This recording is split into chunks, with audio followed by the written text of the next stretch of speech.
So where does it begin when you look back at the game? There were some issues in the first quarter, then things went well, then everything kind of fell apart in the fourth. Yeah, it did. Where does it start?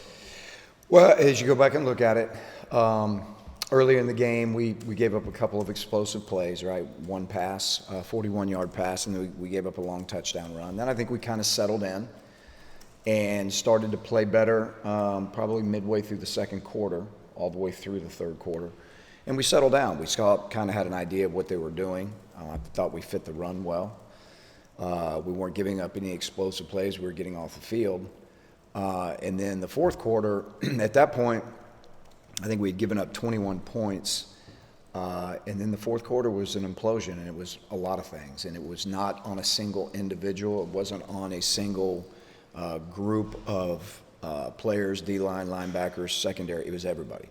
And usually when those scenarios happen, it's poor execution. And then, you throw on top of that, we had several opportunities to get off the field.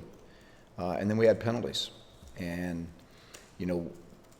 I think special teams did a good job of giving us long fields where they had to drive the ball. There's times where we were getting ahead of the chains, and then we'd get a penalty.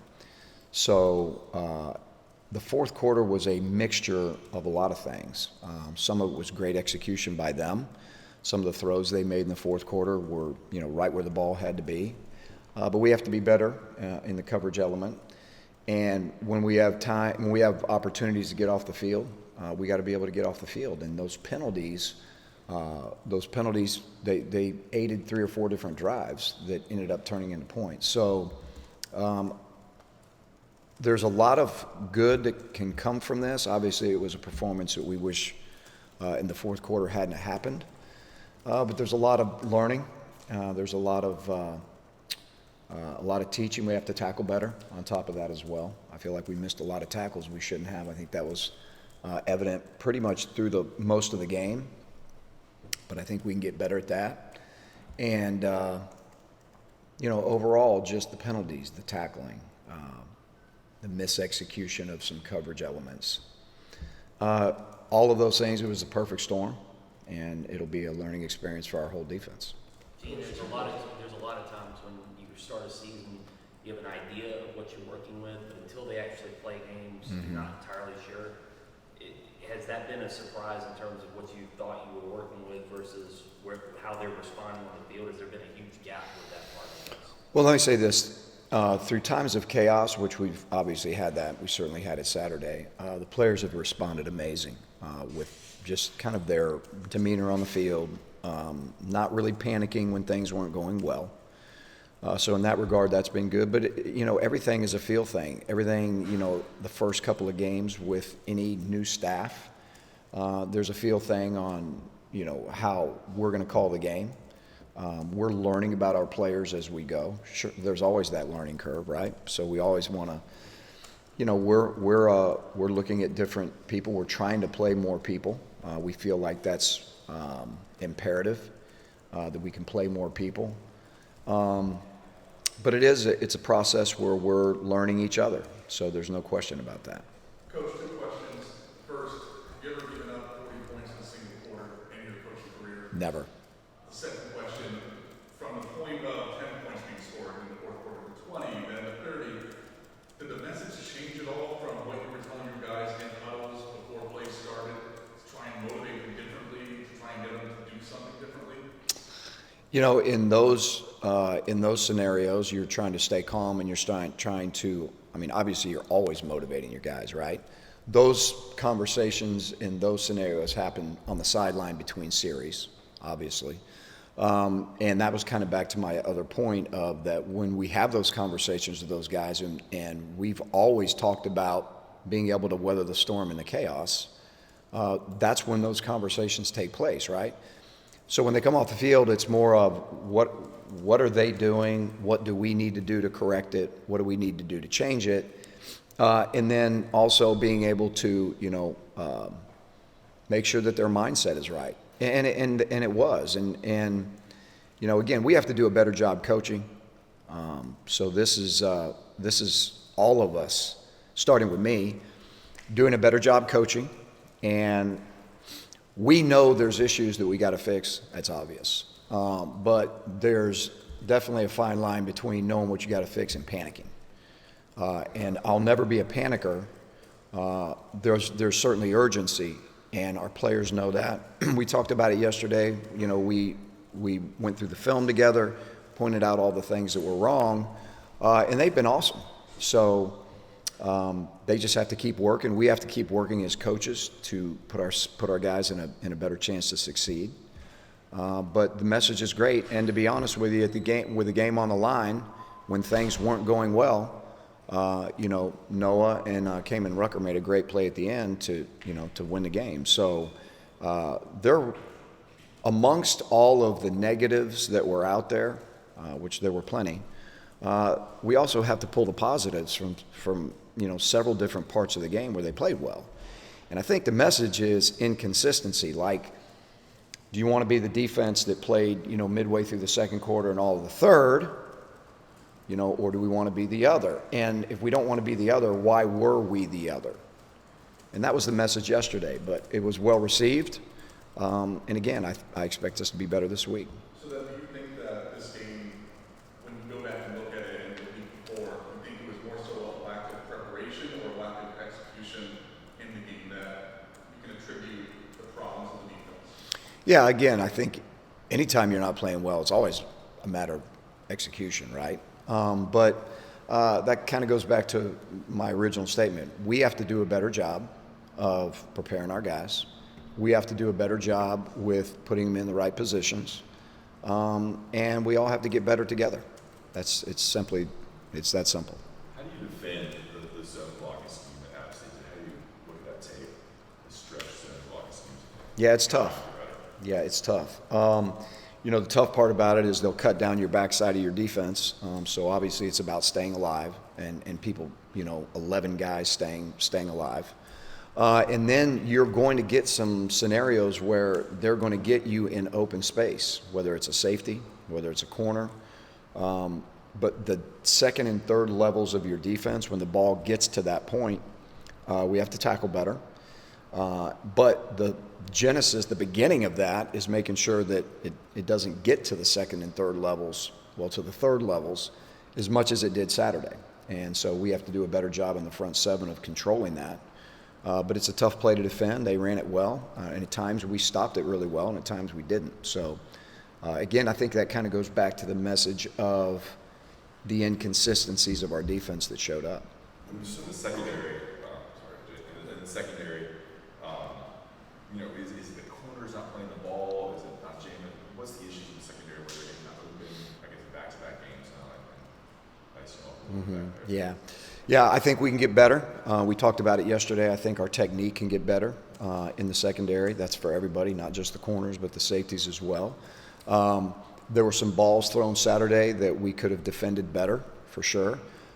Usually when you are in press coverage, if you lose the battle, it's in the first 5 yards or the last 5 yards, or both. And so what we have to get better at as a secondary just in general is when we are in press coverage, we got to win at the line of scrimmage. That's the beginning of it, right? So the first 5 yards always matter. And sometimes our technique wasn't as good as it needed to be, so we lost at the line of scrimmage. And then typically when that happens, you're trying to play catch up down the field. And so, again, it goes back to getting better at fundamentals, getting better at executing different coverages, and we're all responsible for that. When so many things don't go right, what is one thing that if you get it fixed, it will have a significant effect on the other things not going as poorly as they did? Well, I don't think there's one thing. I think there's a couple things that you have to focus on here, right? Number one is the execution of technique.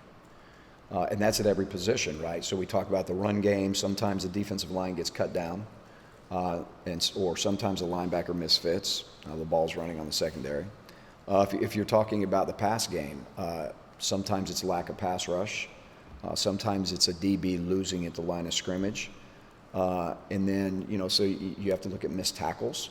And then you have to look at the opportunities, where we, had opportunities to get off the field, and, we've got these penalties. that keep us on the field. And, we tell them, we keep track of these in practice. If you're doing it in practice, it's going to happen in the game. So they just have to understand that, in critical times in games, the execution has to be flawless, or you end up playing hard on 3rd and 4th down, and you're back out there you're out there for another series, simply because, we ended up getting penalties. So, not trying to run around the question, but there's not one thing that needs to happen. There's several things that need to happen that we need to continue to improve on. Is there something you said to Drake or Phil after the game, kind of saying, hey, thanks for scoring so many points, thanks for giving us so much room to work with? A huge thank you and a huge hug, maybe even a kiss in there somewhere. No, the offense has been amazing. They've been amazing, and obviously they're really, really giving us a chance to try to fix some issues, and it's been really fun to watch them. They've done a great job, but yeah, you think there's a couple thank yous after the game? Yeah, for sure. Gene, you've had a lot of experience in your career doing a lot of different things. 7 years ago, you came here and inherited a defense that was the worst in the country, and things went well. You got things going. Is there any parallel here or any experience from that you can recall that can help you in dealing with a group that maybe has some confidence shaken a little bit? Guys, I've done this a long time, so I've been through a lot of scenarios, right? I've been through a lot of firsts.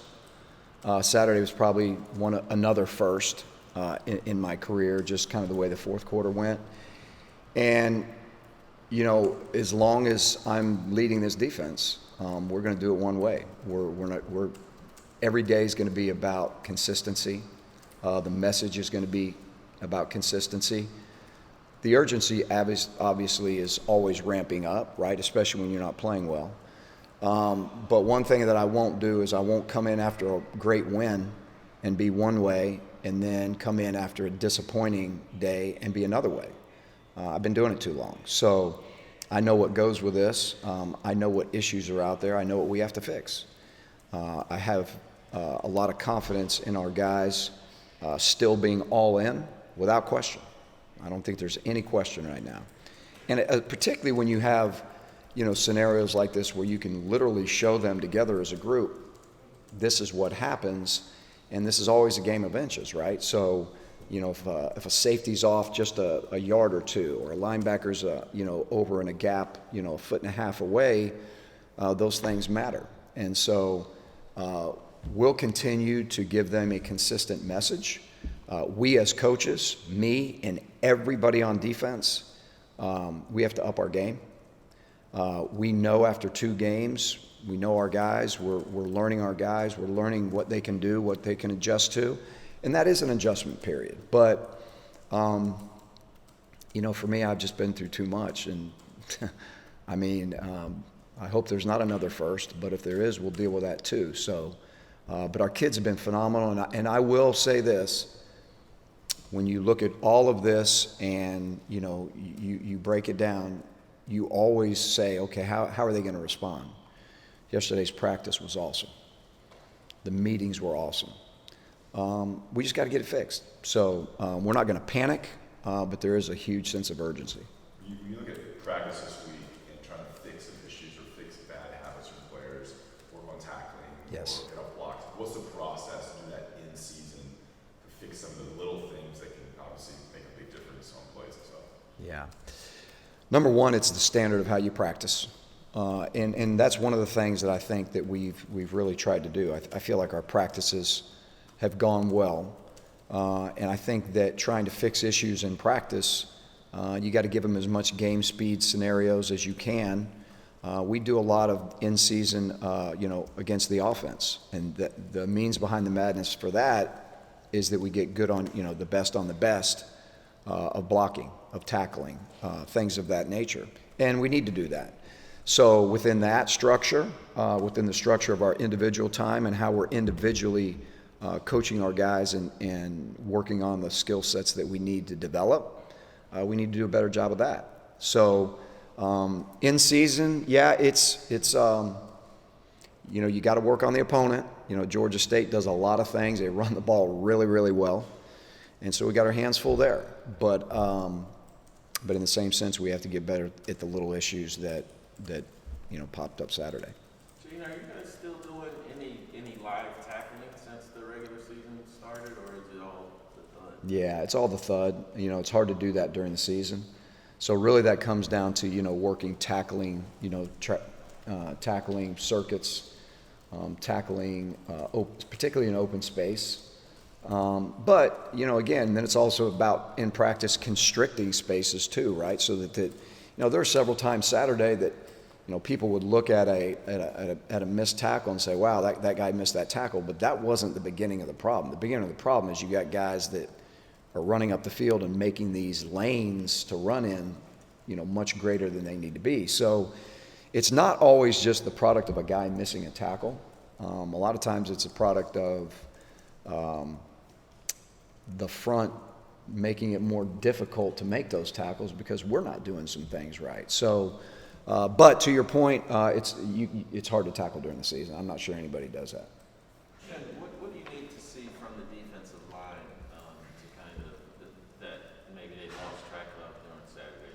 Well, I think, playing with great pad level, we've been saying that since day one, right? Staying on their feet, staying alive, holding their gaps, and, even when we have movement up in the front, making sure that we're, if the gap moves, we're redirecting back in the gaps. If you don't do that, then you have two in a gap, and that's where that's where you have a single point failure in the run game if two guys are in the same gap. So, but they just need to continue to work on pad level, playing physically and striking blocks, and staying in their gaps when with movement. Coach, I wanted to ask, what are some of the specific positives that you can take away from the second and third quarter play from Saturday? It was execution. And we were literally able to show them, look, here's the call, watch us execute this.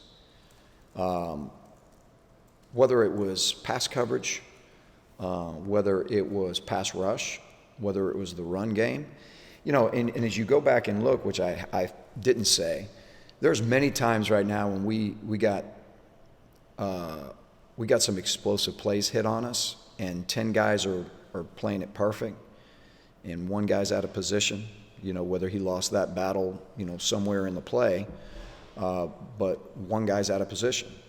We could play great coverage, and then I got to give them credit. Some of their throws were amazing throws and catches. They did a good job with that. They got the ball out a couple times in 2 seconds, and we were there. We were in coverage, and it was a great throw and a great catch. So some of that happened too. That's not an excuse. That's just facts. So it was a perfect storm, but there was in the second and the third quarter, like you asked, when we executed, we were good. When we were focused and locked in, we were good. And, this is about focusing for 60 minutes. So we get up by 17 points or whatever it was. We just got a turnover. Everything was good.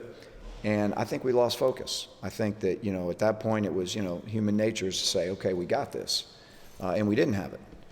And I think that's part of the problem too, is making sure that our guys understand how important it is to focus for the entire 60 minutes. Because I don't feel like we did that as a group Saturday. And we talked about that yesterday. Julie on that. Go ahead. Thank you. When you are going back and looking at it, just wanted to ask you about your process. So Saturday, were you popping in the tape on the bus on the way back and you say, I'm just going to get away from this and start off Sunday morning?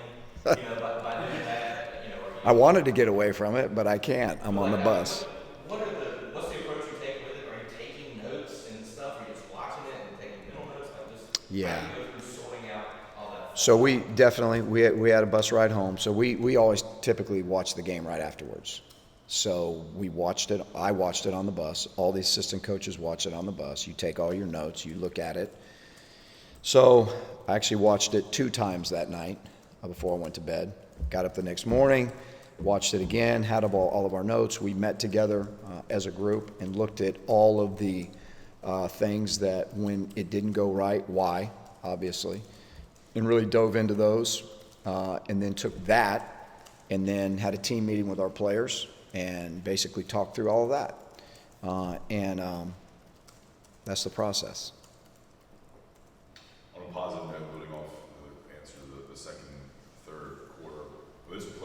out, you thought it did well, did some good things. I know you mentioned Taylor and Ruck, the butcher. What'd you call him? I think his nickname's Ruck, the butcher. Okay. You know, positive. That's good. That's good. I'll call him that. I'll tell you who really, really played hard and well was Des Evans. I was really proud of Des. I thought he tried to play violent. He played so hard the entire day. I was really, really proud of his effort. I think Cam Kelly took some steps in the right direction as a player. I think he's getting better. Cedric Gray, obviously, I mean, he played a lot of snaps, and you talk about playing your guts out now. I mean, he played his guts out. And I hesitate to name names because so many other guys did too, but those guys pretty much jumped out on the film. All right, you guys good? We good? Thanks, Gene. Good?